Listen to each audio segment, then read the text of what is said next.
Hey guys! Welcome back to my channel. So in today's video, I'll be reviewing the Maybelline Superstay Full Coverage 16-Hour Powder Foundation. Medyo mataas-taas yung expectation ko sa powder foundation na to kasi alam niyo na, super favorite ko yung liquid foundation nila. Napanood ko na yung review ni Akin and Miss Anklutz and they both loved this powder foundation. I think it's because pareho din sila na combo oily skin.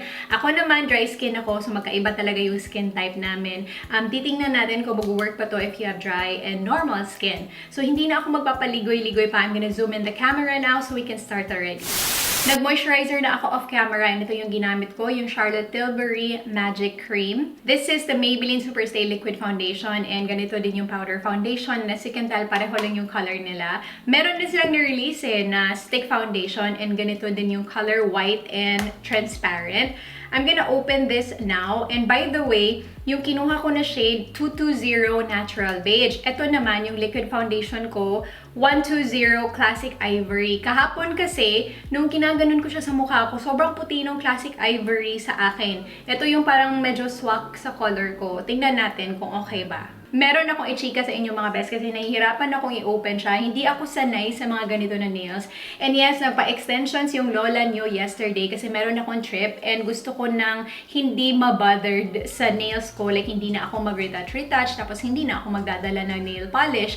So yan, kaya ako nagpaganyan. And yung color na to pala inspired by Jamie Page kasi ganito yung color na pinost niya sa Instagram. Pinakita ko lang kay ate kahapon. Tapos yun, kinopya lang niya. Anyway, nahirapan akong inopen yung pantalon ko hapon, yung botones. Sabi ko, paano yung mga babae na sobrang haba ng nails? Paano nila ginagawa? Paano sila nabubuhay? Ang hirap pala, ang hirap, best.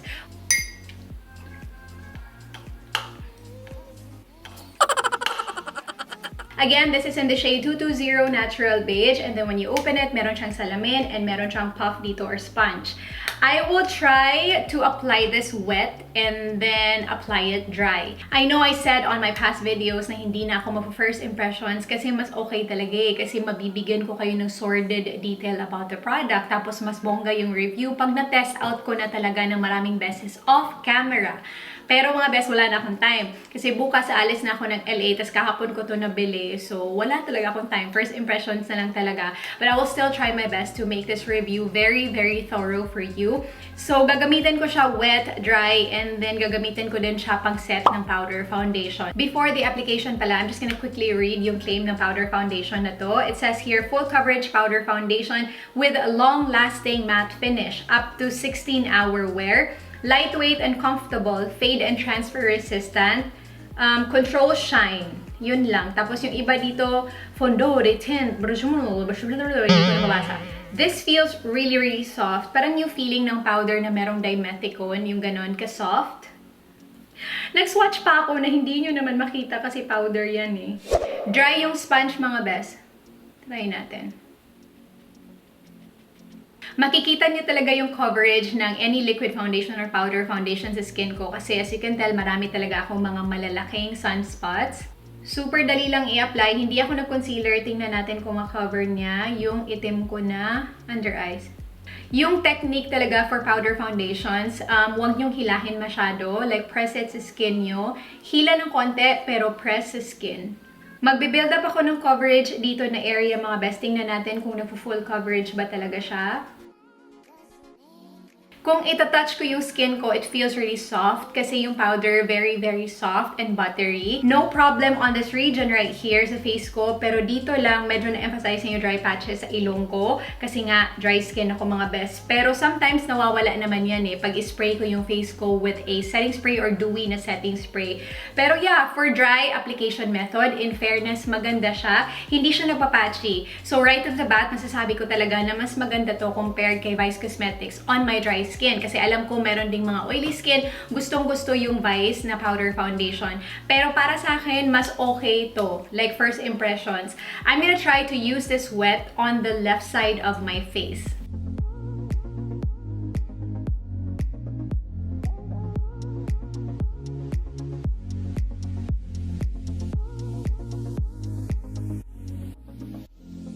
Wet application, hindi na-emphasize yung dry patches ko sa ilong, pero mas na-emphasize yung smile lines ko dito compared to this side right here.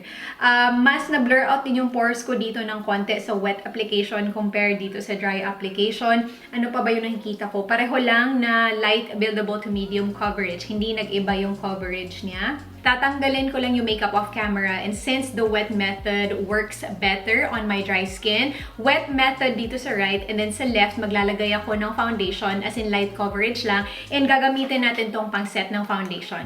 Few inches later.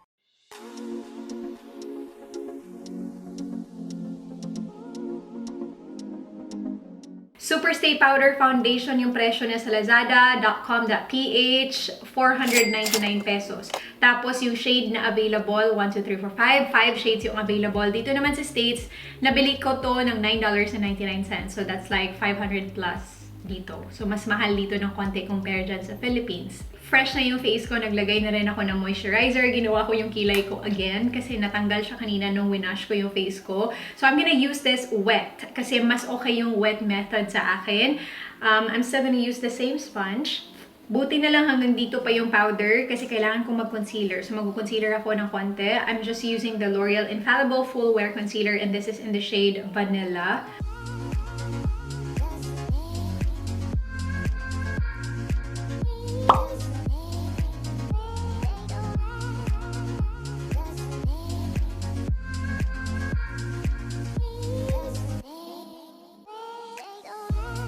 On my left, I'm gonna use the Maybelline Superstay Foundation. Super konti lang yung ilalagay ko, mga best.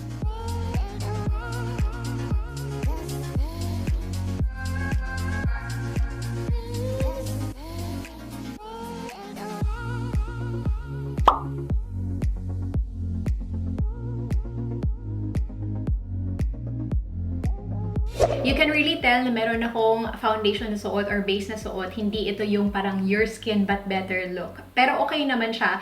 This is not super matte na it's sucking out all the moisture in my skin. Parang soft matte yung finish niya.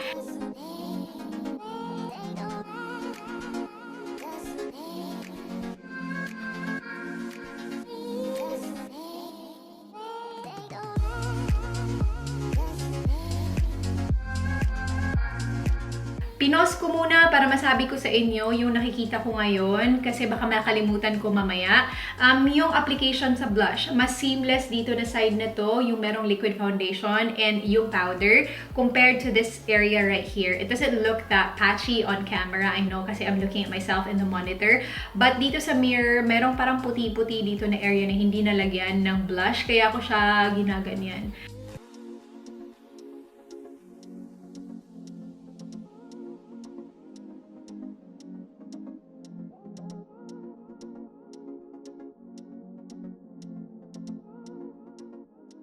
Hey guys, I'm done with the rest of my makeup. Itatry kong i-test out to ng bonggang-bongga today. Siguro mag-workout ako mamaya.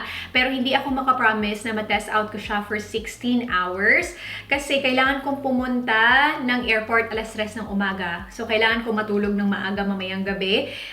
What time is it? It's 11:04 in the morning now, and itatry ko talaga guys siguro mga 8 to 10 hours yung makakaya ko. Anyway, I'll finish packing my stuff and balitaan ko na lang kayo mamaya. I'll do check-ins throughout the day today. I'll see you guys later. Bye!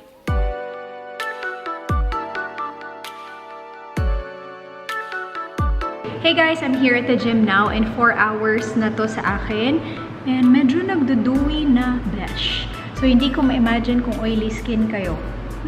And umitim siya. So, nag-oxidize yung 220 sa akin.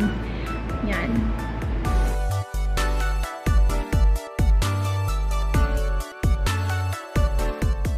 Hey guys, I'm back with my final check-in. 9 hours na yung foundation sa mukha ko. It's already 7:03 in the evening. And yes, si Heart Evangelista po yan. Siya yung ginawa kong screensaver kasi idol na idol ko siya. Tapos, gusto kong ma-remind. Like, I wanna remind myself to look beautiful every single day. Kasi diba, put together siya every day talaga. Parang hindi ko siya nakita na losyang maganda siya. So, kung maglo-losyang ako, titingnan ko lang tong wallpaper ko. Tapos, kailangan kong gumanda. I'm gonna zoom in so you can see my skin clearly. And okay pa naman yung blush, bronzer, and highlighter on both sides. Still very, very vivid. Meron lang fading ng konti dito sa nose ko na area and then dito sa chin ko. But the rest of my face, okay pa naman talaga siya. And nakikita nyo naman sa camera, diba? Meron pa talaga yung blush ko, putok na putok pa in fairness naman. And alam nyo guys, ito kasi si Maybelline Superstay sobrang long-lasting talaga ng foundation na to sa skin ko kasi I have dry skin. Medyo dewy na tong skin na to for me. Not too dewy though, na parang borderline oily. And this is the look that I really like. I'm not sure if this powder foundation will really mattify you ha. Kasi pag ganito, feeling ko mag-oil up ka talaga if you have oily skin. Nag-oxidize pala yung foundation sa mukha ko mga bes ha. Si Dave kanina tinanong ko siya kung okay lang ba yung foundation sa mukha ko. And honest naman siya. Sabi niya mas maitim yung mukha mo kaysa neck mo. And nung tiningnan ko yung sarili ko sa salamin, sabi ko ay oo no, parang nag-oxidize talaga siya. Napansin ko rin yung kanina nasa gym. Pero sabi ko ay parang okay lang. Pero mas nag-oxidize pa siya lalo after maybe 4-5 hours of wearing the foundation. I'm just gonna go through the claims again and sasabihin ko sa inyo kung agree ba ako or hindi ako agree.